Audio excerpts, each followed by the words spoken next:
Let me get my glasses. You get to a certain age and you can't see anything. And I certainly can't see what's up close. Glasses are coming, full glasses, in a week or two where I can actually see a little more in the distance. That used to never be a problem. But suddenly, it is. There's so many things I want to say, and there's just not time to say it. I can't thank you enough for all of the love and encouragement, cards and prayers that you have sent my way, my husband's way. I knew I loved my husband. I knew I had chosen wisely. I didn't know how wisely I had chosen. But when you're faced with what we were faced with, and you have a man that drops everything and takes over every aspect of your life, you know you're cherished. And that's what he did. And I don't have time to go into any more than that. It's very humbling to me to do Rebecca's lesson. I knew I was going to have an MRI this week, but we didn't know what the day it would be. And I chose not. I told my husband, I cannot speak on the lectureship. I can't write a manuscript. I don't feel like I'm there yet, especially back in December. And so I said, I can't write a manuscript, so I'd rather sit and listen to a lady. Hopefully it'll fit with the time frame. And when I thought it was Rebecca, I was so excited I was going to get to hear Rebecca. And then this happened. But when we heard he was put on hospice, I think so many of us across the brotherhood shed tears.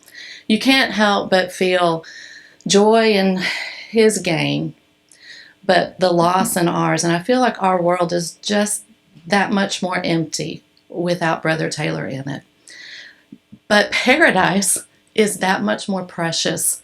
And can't you picture him with all those men in paradise and sharing the Bible knowledge and discussing all of the commentary that is going on in paradise, and the joy that Irene and all those that have gone on before feel when they brought him into paradise? You can't help but understand a little bit of the joy that they're feeling because of the love we had for the man. I think it's interesting that the title is The Wise Woman Builds, because Sister Taylor built a wise house, didn't she?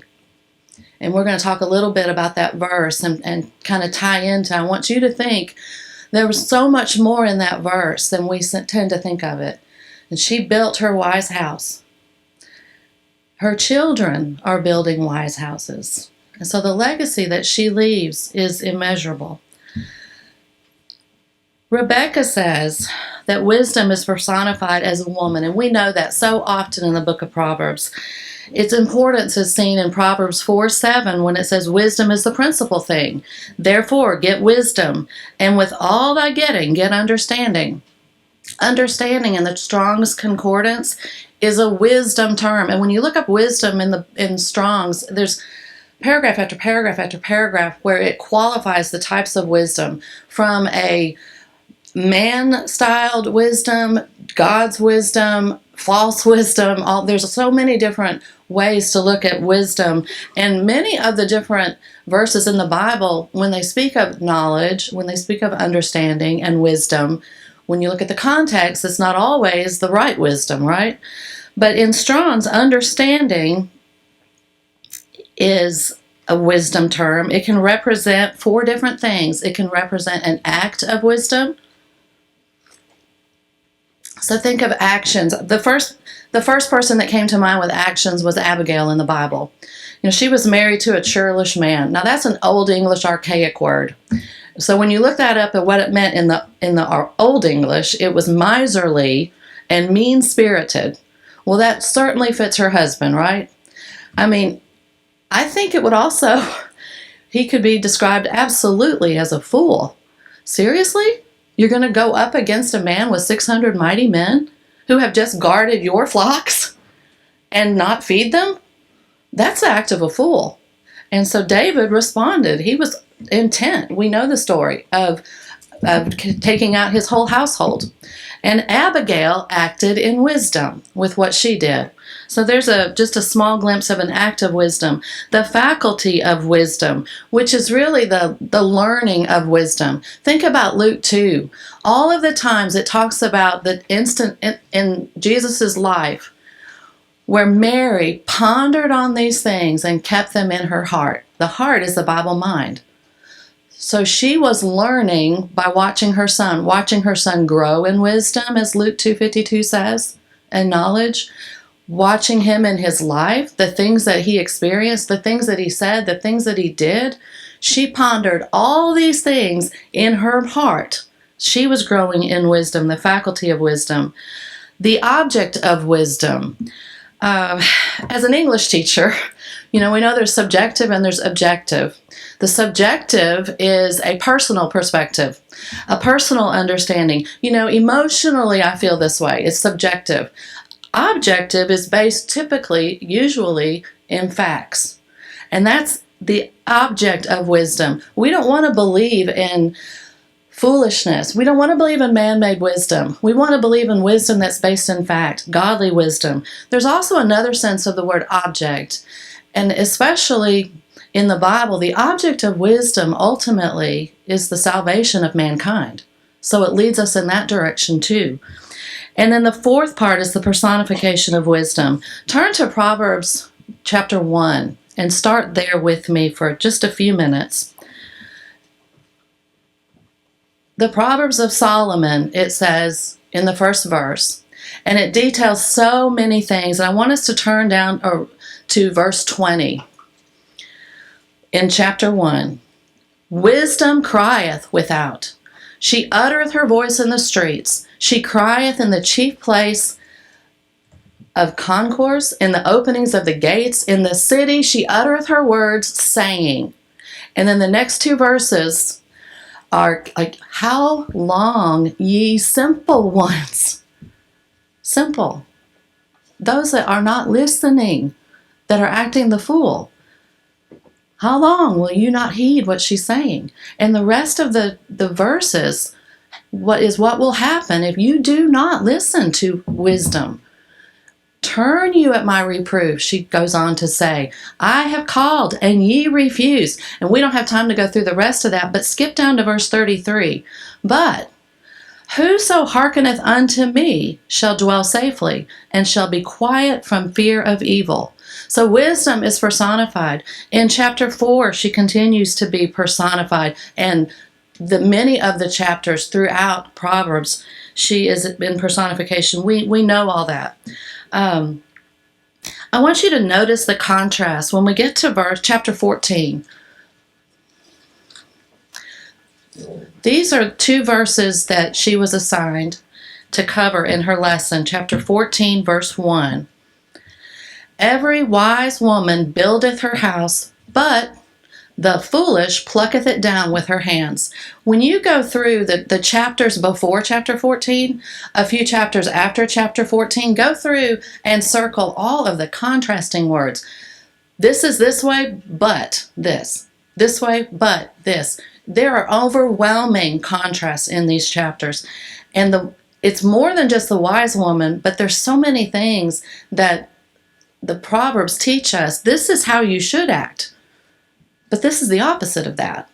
Okay, I want you to notice in that verse, the verb buildeth, ending in ETH. You can see it in the King James. That denotes that it's a perfect tense verb. That means the wise woman begins building her house in the past. Ladies, that's before she has a house. So you young women that are sitting here and you're not married and you don't have a home yet, don't tune this out and think, I don't have a house. So I'm not a wise woman yet. When I get a house, I'll become a wise woman and learn how to build it. No, it starts way before that time. It starts when you're young, you building your house. Because you're building, if you're building the godly house, you're building a character of strength to become that wise woman. Because that doesn't happen when you're 20 years old overnight. Oh, I've got a ring on my hand. I got married. Now I'm going to be the wise woman. No, according to that verb, that's building, that's beginning in the past. continuing into the present. So now the wise woman has a home. She's married. She has a husband. Children are coming into the home. She's now building her home wisely, but it doesn't end there. The perfect tense extends out into the future. She's continuing to build her home into the future. When you look at this sweet family, Irene Taylor began all of that long before she met Bob, as she called him, long before she met him. And then she grew into her family, built her home wisely, and did she not leave a wise home? And now her children are doing the same thing. That verse speaks so much to what Irene did. Rebecca's doing the same thing in her home. And so many of you are doing that. So you young girls, I want you to think, this verse applies to you. The other verse she was assigned was Proverbs 24:3. Through wisdom is a house builded. Now that's in the past tense. And by understanding, it is established. Okay, now think at the end of your life when you look back. You know, when you're 85 years old, it's going to be a little late to establish a wise house, isn't it? It's never too late to turn to God, don't get me wrong. But it may be too late to undo some things that were not done all of those present tense times of establishing your house. So the 14:1 is like speaking almost to a timeline of a woman's life. And then by the time we get to Proverbs 24, it's almost looking back. When looking back as a wise woman, you built your house. It's established. It's firm. It's standing. And I think those two together are really interesting concepts. We're builders in the most perfect sense of the word because we're building for eternity. We're not worried about building massive structures of, brick and mortar. We're building our souls, helping our husband, our children to look into eternity and know that we have something to face. We have joy or we have sorrow, and we're helping building that. Our building determines our eternity, whether we build wisely or foolishly. So choose wisely. Look at young girls, the people that you're interested in, that you're dating. Are they going to get you to the end where you can say, I built, I established, my house is firm, it's wise? If they can't do that, say goodbye. That's the best thing you can do. Jesus talked about wise and foolish builders in the parable found in Matthew 7:24 and 27. We're familiar with it, Luke 6:47 through 49. We know the difference in those buildings was the foundation. One was built on the rock solid foundation, the wise man. The foolish man built his on the ever-drifting sand. So the foundation was not firm. Of course, the house on the sand was easier, faster, build it real quick, but it didn't last, didn't it? The storms of life came along and it did not stand up. So what kind of house are we building? Are we building on the rock solid foundation of God's word, the godly wisdom? She begins by talking about the foolish woman. It says it plucketh out her house, so she destroys. And that's a vivid picture. When you think about plucketh, it's not the same thing as plucking a toy off the floor. In the Hebrew, it's a very vivid term. It carries the idea of breaking and destroying something. Now, she may not go into that home intending to destroy her home, but that is exactly what she's doing, destroying it. Foolish can mean thoughtless or one who ignores the instruction of wisdom, and that's not a pretty picture. There are many ways the foolish man can destroy her house. The first way she talks about is through the act of fornication. Her foolish hands will destroy her home. She mentions Matthew 5:32, Matthew 19:9 as the verses that talk about what happens when you commit adultery in your home. And divorce is an outcome of that. And that's the only answer from adultery. The only time to get a divorce is through adultery. I was reminded when I read this in here Brother Guyan Woods, who was asked to give an explanation of Matthew 19:9. And he was at some lectureship, and he was asked to give an exegesis and explain what Matthew 19:9 means. And he quoted the verse. So let's turn to Matthew 19:9.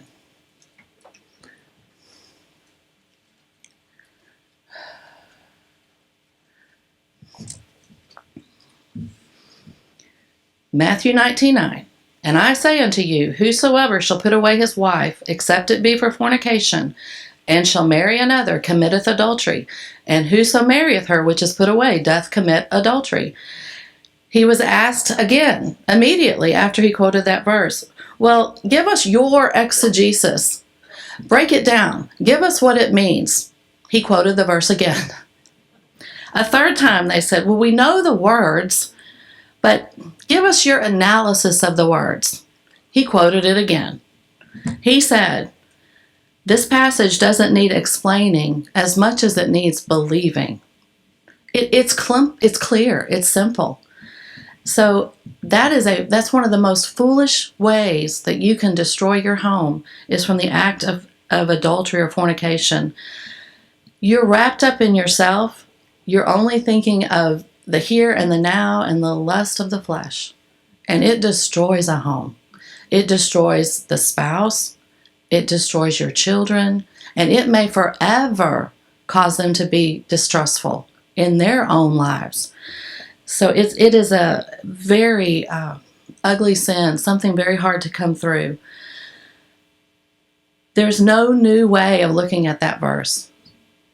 We cannot change Bible teaching just to try to excuse loved ones. And sadly, too many, even in the church, when this happens in their family, suddenly see Matthew 19:9 a little differently. No, there's only one way to interpret that verse. So that's the first foolish way that a woman can destroy her home. The second is pulling it down because of hands of selfishness. When she demands her way in everything, and makes life miserable for all of those around her because it's her way or the highway. So she's wrapped up in herself. She's becomes almost a very small package, but very difficult to contain and hold in her household. Her selfishness causes her to neglect her family, her responsibility to do what is needed to be done, whether she's consumed by her career, a hobby, or even recreation. If it's all about her, it's her selfishness, and that will destroy a home. The third way she talks about is by the wrong priorities pulling down a home. If not physically, then spiritually, which is more important. She may be supermom. She may have her children involved in everything and excelling in every sport, excelling academically, and they are just the cream of the crop. But she doesn't have them involved in church. She doesn't have them excelling in spirituality. Okay, that's the wrong priority. What if she leaves no time to teach her children about Jesus or the church? Jesus gets the leftovers in this home. There's no time because everything else in life is deemed much more important. There are so many other ways, she said, we can talk about the foolish woman, but that's not really the point of this manuscript. So we're going to leave the foolish woman behind, and now we're going to talk about what the wise woman builds. She wants to have that rock solid foundation. So when you turn to, she uses Nehemiah, who went back after captivity and built the wall. If you will turn to the book of Nehemiah, we know that one meaning of knowledge and the ability to make the right choices at the opportune time involves maturity and development. The prerequisite for wisdom is the fear of the Lord. While you're in Nehemiah, I'm going to give you a little introduction to this in Proverbs. The fear of the Lord. We know Proverbs 1:7 mentions the fear of the Lord, and that is the beginning of knowledge. And it's interesting to me that the book of Proverbs begins, the Proverbs of Solomon, the son of David, king of Israel, to know wisdom and instruction, to perceive the words of understanding, to receive the instruction of wisdom, justice, and knowledge and equity, to give subtlety to the simple, to the young man knowledge and discretion. A wise man will hear and will increase learning, and a man of understanding shall attain unto wise counsel, to understand a proverb, and the interpretation, the words of the wise, and their dark sayings. And this is the verse she keyed in on. The fear of the Lord is the beginning of knowledge, but fools despise wisdom and instruction. And since we're talking about how the wise woman builds her home, turn to Proverbs 31. You stay in Nehemiah. I'll turn to 31. We're not staying there very long. Long before the verses begin about the virtuous woman, we read in the first verse, the words of King Lemuel, the prophecy that his mother taught him.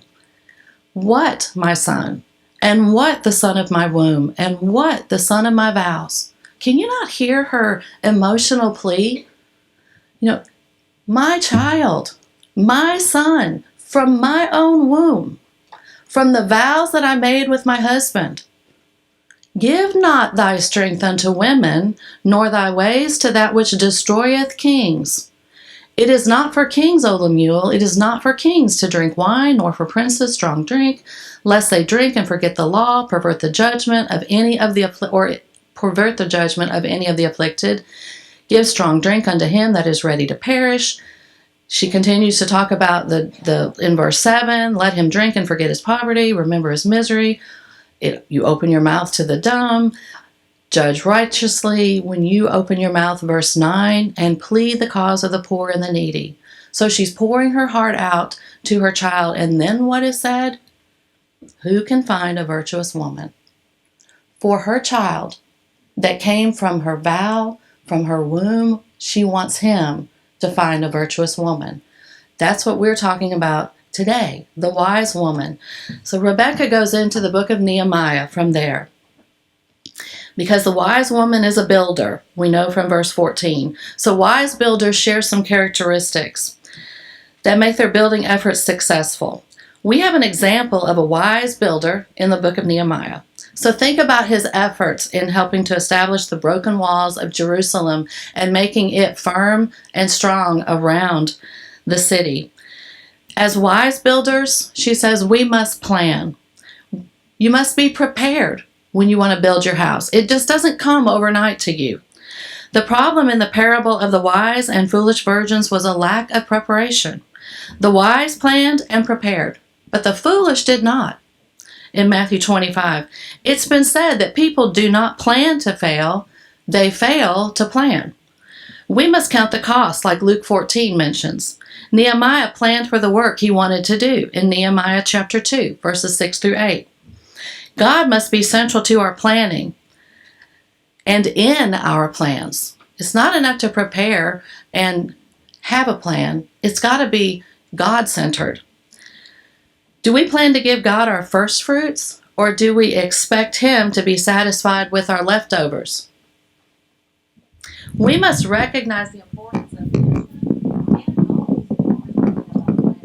Okay, what is the vision for my home? What do I want to establish? What do I want to do?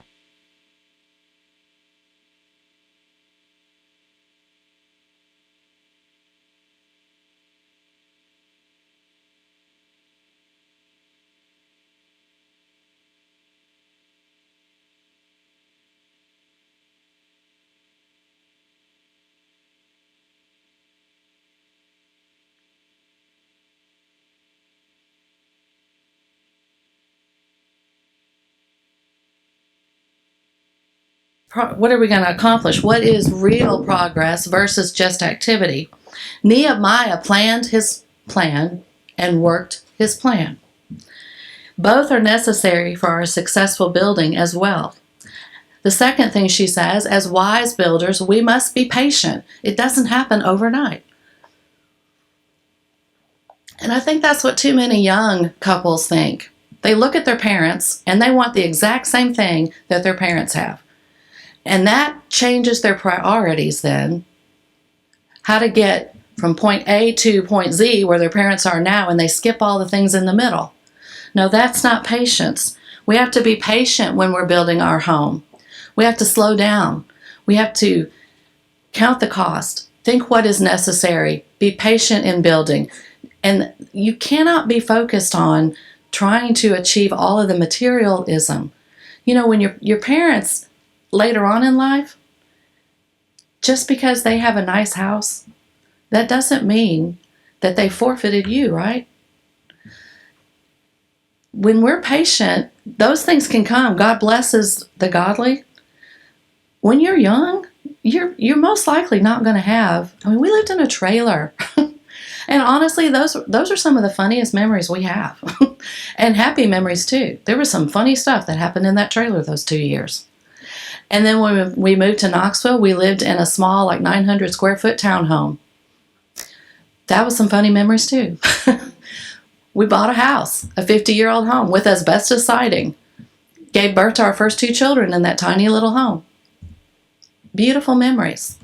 So you need to be patient in the building. But the big thing you need to be patient in doing is in prayer. Prayer should be a part of your life from the moment you're cognizant and taught as a child to pray. And as an adult, it should be such a habit that prayer is the first thing you turn to. Nehemiah prayed in chapter 1. In verse 4 of chapter 1, and it came to pass when I heard these words that I sat down and wept when he heard about the broken walls, and mourned certain days, and fasted and prayed before the God of heaven. Wise builders pray. Nehemiah was patient in the work of the building. Chapter 2, verse 11 through 17. His project was finished relatively quickly. Ours will take a lifetime. You can't build a wise home overnight, right? You are continually building that home, continually growing the minds of yourself and those in the home. Patience is vital. Think of how patient God is with us in 2 Peter 9. How long-suffering he was. And in the days of Noah, hundreds of years of preaching from his father on down. How patient is that?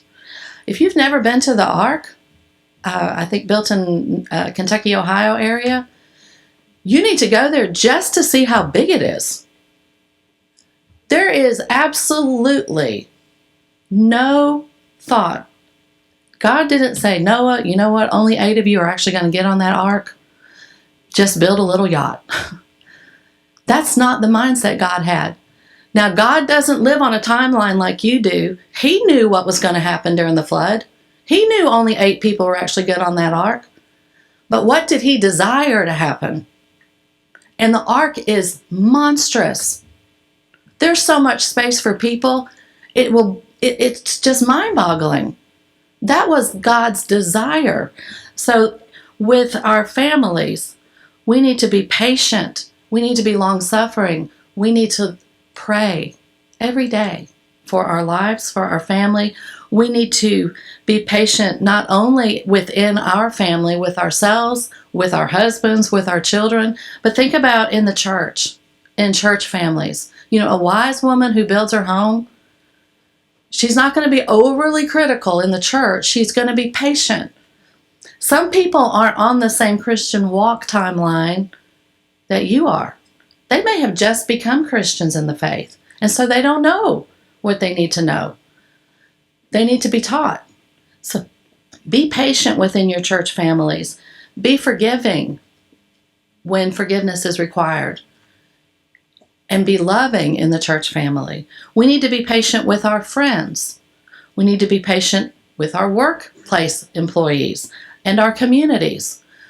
We're trying to teach them, not in a pious way, but we're trying to teach them the blessing of living in a godly home and what His Word offers. And if they see us acting in a way that is not like a wise woman would act, then they're going to be completely turned away from us. So we need to have prayer in our lives. We need to be patient. The third thing, she says, wise builders work together to accomplish their goals. Nehemiah provided the necessary leadership and the people responded. And we know in Nehemiah 4:6, it talks about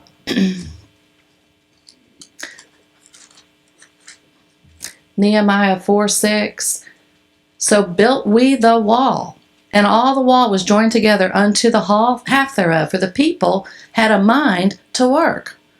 They had a mind to work. Okay? We have to work together to accomplish the goals. That attitude was the key to their success. Nehemiah 3 is a beautiful lesson over and over and over. You will read. I have put a box around this phrase all through the parts of chapter 3. Next unto him, and next unto him built these families. Just the first verse says, Then Eliashib the high priest rose up with his brethren to the priests, and they builded the sheep gate. They sanctified it and set up the doors of it, even unto the tower of Mia. Don't quote my little Hebrew words here. They sanctified it unto the tower of Hanil. And next unto him builded the men of Jericho. And next to them builded Sacher, the son of Imri. But the fish gate did the sons of Hasanah. You can go through chapter 3, and next unto them, and next unto them. That's how I view you all in the brotherhood. Your home that's being built, as a wise woman buildeth her home, and next unto her is your family, in your community, in that location, building their wise home. The joy that I get in traveling when I get to travel with BJ throughout this country and the few foreign fields that we've gone is I just, in my mind, I picture this globe with all these little Christian lights everywhere. Whether it's reflected by the church that's there, the people that I've met in that community, you're building a beautiful home. And it's such a joy to think that I may never see you again, but in your home, in your community, you are building a wise home. And this reminds me of that. And next unto her, and then next unto her, and think of yourself that way. You're not alone. You're not isolated. You have that strength working together. Cooperation must be cultivated. It takes commitment. It takes communication. It takes consideration. God's people working together, building for eternity, is such a beautiful sight, Rebecca says. The next characteristic of a wise builder is she must be persistent. We don't give up when things are hard. Great works are subject to attack by Satan and his followers. Through Nehemiah, we know that he was attacked from the enemies of his days. They tried ridicule, they tried conspiracy, intimidation, and threats, all throughout the book, chapter 4. Satan tried compromise with the let's meet approach in Nehemiah chapter 6. When those things didn't work, he resorted to lies, slander, and false prophets, Nehemiah chapter 6. There was one of Satan's favorite devices, discouragement given. And our homes are attacked the exact same way. His methods haven't changed. Well, Nehemiah gives us the perfect defense. He prayed to God and set a guard day and night. So there must be prayer and careful watchfulness on our part, Nehemiah 4:9. Just as Nehemiah did, we must refuse to be frightened or fooled by the enemy. There's a tremendous 3-point encouragement found in Nehemiah chapter 4, Rebecca says. Look at verse 14 of Nehemiah 4. It says, And I looked and rose up and said unto the nobles and to the rulers and to the rest of the people, First, be ye not afraid of them. Remember the Lord. That's the second thing, which is great and terrible. And third, fight. Fight for your brethren, your sons and your daughters, your wives and your homes. First, do not be afraid. Satan's coming for you. But who we have on our side is bigger and greater. That terrible, that doesn't mean, oh no, scary, run. It's how powerful God is. You've already won if you stand strong and firm. Don't be afraid. Remember who your God is, and then fight for your families. The wise builders in Nehemiah's day worked with a building tool in one hand and a weapon for defense in the other. And we have the same stuff. We have the Bible, the greatest defense we have, the Word of God, and that armor from Ephesians 6. That's our weaponry. We must have the courage to continue no matter what Satan is throwing at you. As women of God who choose to build wisely, we will have a passion for our building. We must be willing to do whatever it takes to wisely build our homes. We must be willing to even do the tedious jobs, because much of life is tedious, so don't be too good to do anything. Yet when motivated by love, it doesn't seem to be tedious. Mothers, you remember changing diapers. None of us joyed in what was found inside the diaper. But we love that little individual that created that for us, right? And I don't look back at that time thinking, oh, I never want to go through that again. No, I actually love doing it with my grandchildren. So it's when, Megan needs someone changed, she's like, I'll do it. Michelle and I can fight over changing the diaper because we love that child. Don't think about the tedious jobs as tedious. Think about the joy you have for doing it for those members. When it's motivated by love, it is a joy. Sometimes a great work is composed of many smaller works. We have to see the big picture. Sometimes you're bogged down and all you see is like day to day. I remember the summer we had lice. Literally, 5 weeks we had lice in our home. Okay, every day I felt squashed down by this monstrous lice. But we got over it. Don't get bogged down by the small picture. Look for the big picture. We have to be willing to make the necessary sacrifices. Nehemiah left his position in the king's palace in Shushan to go to Jerusalem and take on a very hard job. Think of the sacrifice of the poor widow who gave all she had in Mark 12. Think of all the early Christians who sacrificed and the persecution they endured in Acts chapter 2 and chapter 4 and chapter 8. There's no sacrifice in just doing the minimum. Think of the greatest sacrifice ever made by Jesus on our behalf. Is our response to him sacrificial? Are we willing to sacrifice our money, our time, our talents for his cause? Wise builders need to use proper tools.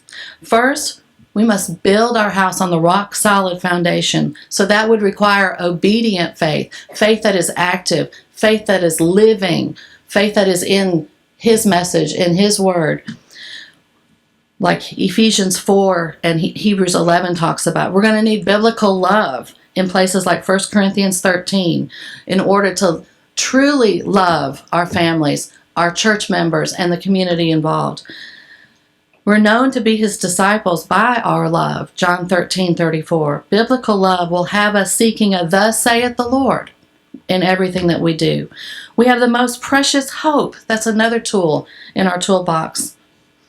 That is, we know no matter what we go through on this earth, that we've already won eternity if we're walking with him.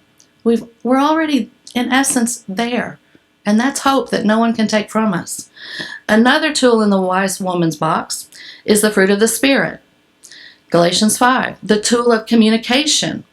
So many misunderstandings could be avoided if we really listened to each other and if we thought before we spoke. And that's really hard for us women to do, right? So sometimes we just need to do this and stop a minute before we speak. Communication or the lack of it can greatly affect our attitude. And the fourth tool is prayer. Prayer is a lifeline to God and a powerful tool. We have it 24/7 access to the creator of the universe. No one else can say that on this entire planet but the Christian. What a comfort to know we can pour our hearts out to our Father in prayer anytime. He doesn't always answer the way or in the time that we want, but he's always there. He always hears. He always has an answer, and his ways are always best. So we need to remember that he knows best and he operates on his timetable, because remember, while we're living here in the present, he already has seen the future. He knows what is there for us. The places a wise woman builds. Our world is in so much trouble and despair. We could get totally in a pit and depression if we watch the news 24/7. We probably think we're outnumbered, but we're not. God is always on our side. We're part of that 7,000 who didn't bow the knee in 1 Kings 19. So first, we must build ourselves. That's where it starts. Everything we talked about before, build ourselves.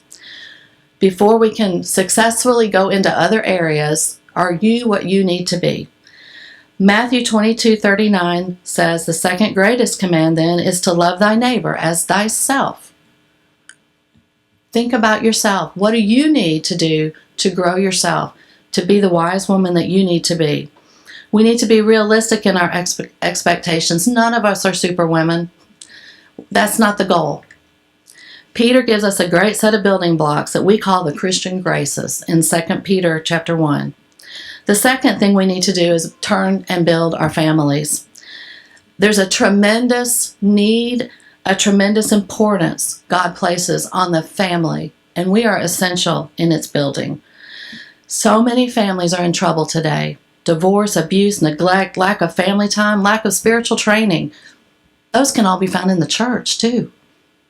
Families are in trouble. God gives us the model for the family, the successful family, found in Ephesians chapter 5, chapter 6, and Deuteronomy 6. Think of the examples in the scriptures of all of the families of God. Godly families take knowledge. We can't teach what we don't know. Diligent study is necessary. Godly families take love. The world will certainly see what we have in our home. It's going to be visible. What are we showing the world? The third thing, wisdom demands that we help build the church. So we're builders of ourselves, builders of our homes, builders of our church, adding new members and strengthening existing ones. We need a positive attitude when it comes to building the church. Do we view our Christian walk as a joy or a trial? The next thing we've got to hurry through this is building our friendships. The Christian friends. Choosing the right friends is so important in 1 Corinthians 15:33. We also need to be the right kind of friend. Is somebody being led astray because of an attitude that I have as a friend? That's not a loving friend. We need to build our communities. A better world will begin with each one of us. So we have to look to our neighbors. Where if you work, look to your peers and your employment and help guide them to His Word. If our light is shining, let it shine so that others see Christ in us and that it glorifies the Father. Matthew 5:13-16. My light cannot be seen if I am not out there shining it. If we as Christians do not get involved and make a difference, who will? And to what end? Rebecca says, if not you, who? If not now, then when? In conclusion, she goes back and she mentions all these things that she says in a summary statement before. I want to think about Ephesians 2:19-22. Starts out with the idea, ye are built. First, you're built on the apostles. That's your foundation. You're built upon the prophets and their teaching. And the third thing, the cornerstone of Christ. So as Christians, we have so much that is in our foundation. The apostles, the prophets and their teaching, and Christ. Verse 21, all the building fitly framed together. It's a wise home, a wise church. Solomon in 2 Chronicles 6, when he built the temple, that is a prayer that he wrote to God. And I want you to notice on your own time, go through and circle all the times it says this house, in this house. And even though that temple is a picture of the church to come, I want you to think of it in your home, building a wise home. Solomon said, we will glory and honor God in this house. This house is a habitation for God to dwell in. Is your home a habitation that God lives? And it's a house of prayer, according to Solomon. And remember, and next unto him, and next unto him in Nehemiah chapter 3. Because we're all building our homes together. Stand strong, fight for your home, and be godly. Thank you, ladies.